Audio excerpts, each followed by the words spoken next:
作品、チューリップ、ルノワール晩年の生物に宿る絢爛なる生命。ピエール・オーギュスト・ルノワールは、印象派の創始者の一人として知られ、人物画や風景画において、光と色彩の効果を探求し続けた画家である。彼の名はしばしば、陽光を浴びる肌、優雅な女性たちの佇まい、祝祭的な空気に満ちた屋外の情景などと結びつけられるが、彼の晩年の制作において、生物画、特に花は極めて重要な位置を占めている。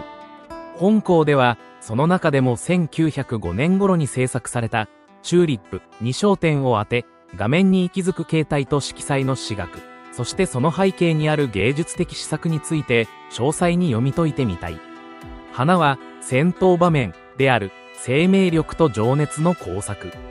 チューリップにおいて、まず目を引くのは、画面を埋め尽くすように密に描かれた赤、黄、ピンクといった鮮やかな色彩を持つチューリップたちの存在感である。これらの花々は、単なる装飾的なモチーフとしてではなく、ルノワールの絵筆によって一つ一つがまるで鼓動するかのような強烈な生命感をたたえている。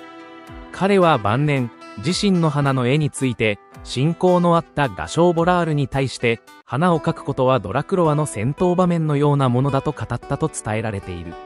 その言葉は一見奇異にも映るが、チューリップの前に立つと、それが単なる比喩ではなく、彼の筆致に込められた実感そのものであることが理解される。画面の中で花々は互いにぶつかり合い、前景から奥へと広がる流動的な構成の中で、一瞬たりとも静止することなく、咲き誇ることの激しさを演じている。花は、生命の儚さや美の象徴として西洋美術において長く扱われてきたが、ルノワールのチューリップは決して物静かな、装飾的な詩ではない。それはむしろ、生の絶頂、咲き乱れる歓喜の瞬間を、絵の具の物質性によってあらわにした祝祭的な存在として立ち上がる。生物におけるルノワールの革新性。ルノワールが生物画に本格的に取り組むようになったのは、1900年前後、彼がリウマチの進行によって自由な外出や人物のスケッチが困難になり、アトリエの中での制作に重きを置くようになった頃である。したがって、晩年の生物画には、彼の絵画人生の総決算ともいえる諸要素、色彩、構図、筆色、量感への意識などが凝縮されている。チューリップでは、花々が生けられた統制の花亀も注目に値する。画面の中央にどっしりと据えられたこの花瓶は、あたかも咲き乱れる色彩の基礎をなすように、落ち着いた釉薬の照りと滑らかな形態をもって画面を支えている。この陶器の質感表現において、ルノワールがかつて陶磁器の絵付け職人として働いていた経験が生かされているのは明白である。花亀の陰影には、微妙な色の重なりと柔らかな光の反射が書き込まれ、それによって画面全体の調和が保たれている。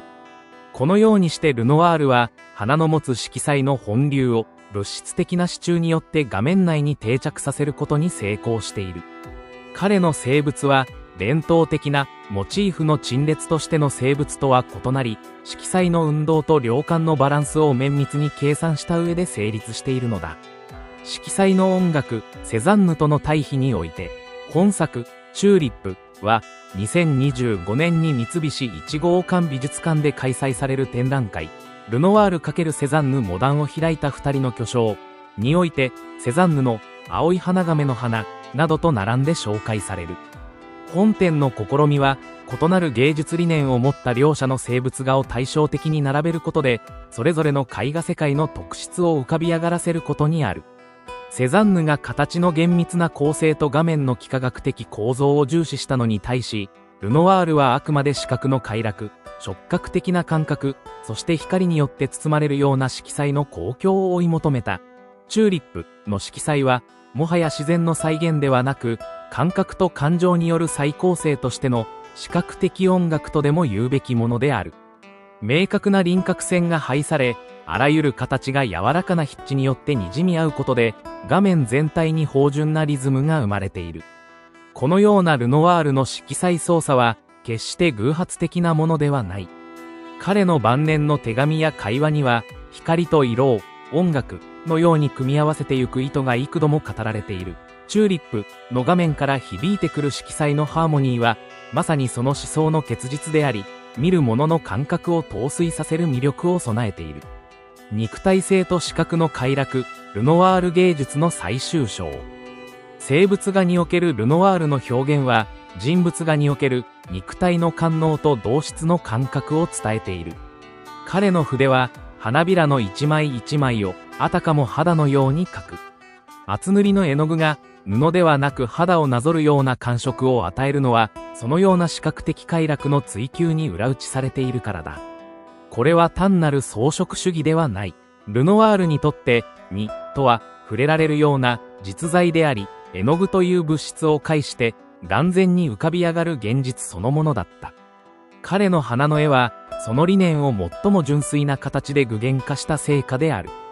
とりわけ、チューリップのように、色彩が満ち満ちた画面においては、見る者の眼差しは特定の焦点を持たず、むしろ画面全体を回遊するように誘導される。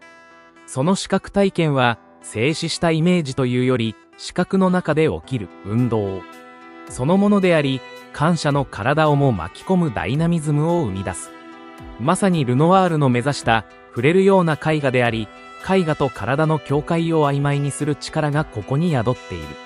終わりに花と共鳴する魂の色彩。ルノワールがチューリップにおいて到達したのは単なる花の美しさを描くことではない。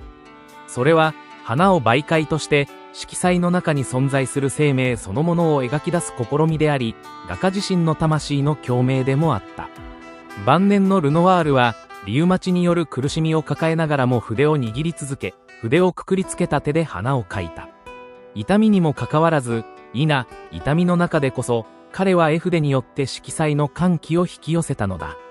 そのような背景を知った上で、チューリップを見ると、そこに咲き誇る花々が単なる自然の産物ではなく、画家の生への肯定と美への信念の結晶であることがはっきりと伝わってくる。そこに書かれているのは、ただの花ではなく、ルノワールという画家そのものである。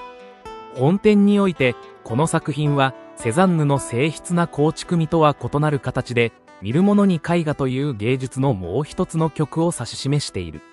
すなわち、構造ではなく、感覚によって、理念ではなく、触覚によって、観念ではなく、生命によって絵画を構築するという、ルノワールならではの表現哲学である。